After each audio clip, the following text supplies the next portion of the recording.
నమస్తే welcome to Sakshi exclusive hi friends ఓ super news తాను ఏ క్షణం ఎటు వెళ్తాడో తెలియని అమెరికా అధ్యక్షుడు డొనాల్డ్ ట్రంప్ ఓ సూపర్ యూటర్న్ తీసుకున్నాడు. అది ఏమిటి, ఎందుకు, ఎలా అన్న వివరాలను ఈ వీడియోలో పూర్తిగా వివరిస్తాను. ఈ వీడియో అయితే ఎక్కడ స్కిప్ అవ్వకుండా చూడండి.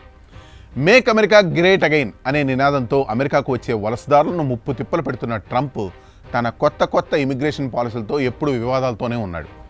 H-1B వీసాలు అనేవి అమెరికాలో హైలీ స్కిల్డ్ జాబ్స్. ఇవి విదేశీయులకు ఇచ్చే గోల్డెన్ టికెట్ లాంటివి. భారతీయులు, చైనీయులు ప్రధానంగా దీన్ని ఉపయోగిస్తూ ఉంటారు. కానీ ట్రంప్ అధికారంలోకి వచ్చిన తర్వాత ఈ వీసాలపై కఠిన నిబంధనలు విధించారు. సెప్టెంబర్ 2025 కొత్త H-1B అప్లికేషన్లకు $1,00,000 ఫీజు విధించడంతో ఇది భారతీయులను షాక్ గురిచేసింది. అయితే ట్రంప్కు ఇటీవల ఏం జరిగిందో తెలియదు. కానీ ట్రంప్ ఫాక్స్ న్యూస్ హోస్ట్ లారా ఇంగ్రహాంతో ఇటీవల ఇచ్చిన ఇంటర్వ్యూలో ఒక షాకింగ్ స్టేట్మెంట్ అయితే చేశారు. అమెరికాలో ప్రతిభావంతులు లేరు, కొన్ని స్కిల్స్ మాకు లేవు. అన్ఎంప్లాయ్మెంట్ లైన్ నుంచి ఎవరినైనా తీసుకొని మిసైల్స్ తయారు చేసే ఫ్యాక్టరీలో పెట్టలేం అంటూ ట్రంప్ చెప్పాడు. ఇవి ట్రంప్ అనే మాటలేనా అని ఆశ్చర్యపోతున్నారా? ఇంకా కాస్త ఇన్ డీటెయిల్గా చెప్తాను వినండి. ఇంటర్వ్యూలో ఇంగ్రహాం H-1B రిఫార్మ్స్పై ప్రశ్నిస్తే ట్రంప్ స్పందన ఎలా ఉందంటే, నేను అంగీకరిస్తున్నాను, కానీ మనం ఈ టాలెంట్ని తీసుకురావాలి. అమెరికన్ వర్కర్స్కు జీతాలు పెంచాలి, అవును, కానీ మన ఇండస్ట్రియల్ టెక్నాలజికల్ ఎడ్జ్ను కాపాడాలంటే విదేశీ ప్రతిభలు అవసరం అని చెప్పాడు.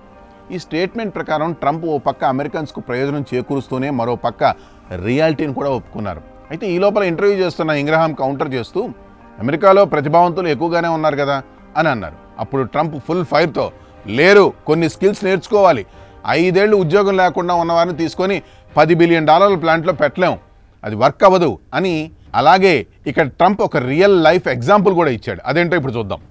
హుండాయ్ కంపెనీ అమెరికాలో బ్యాటరీల తయారీ ప్లాంట్ నిర్మిస్తోంది. దీనికి 500 నుండి 600 మంది సౌత్ కొరియన్ ఎక్స్పర్ట్స్ తీసుకొచ్చారు. వీరు జీవితాంతం బ్యాటరీలు తయారు చేస్తూనే ఉన్నారు. బ్యాటరీల తయారీ అంటే చాలా కాంప్లికేటెడ్, డేంజరస్, ఎక్స్ప్లోజన్స్, ప్రాబ్లమ్స్ అనేకం.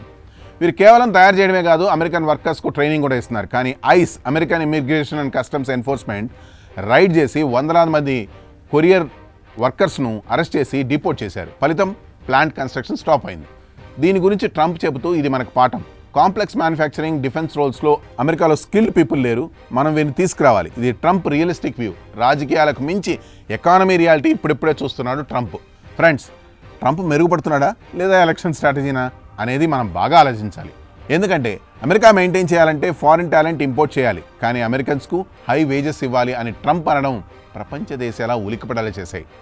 నిజానికి ఇది విన్ విన్ సిచ్యువేషన్. అంతేకాదు, భారతీయ ఐటీ వర్కర్స్, ఇంజనీర్స్కు ఇది మంచి సిగ్నల్. కానీ రాబోయే రోజుల్లో ఏమవుతుందో చూద్దాం. ఈ విషయంపై మీరేమనుకుంటున్నారు? కామెంట్స్లో చెప్పండి. This Harikrishna signing off for Sakshi digital.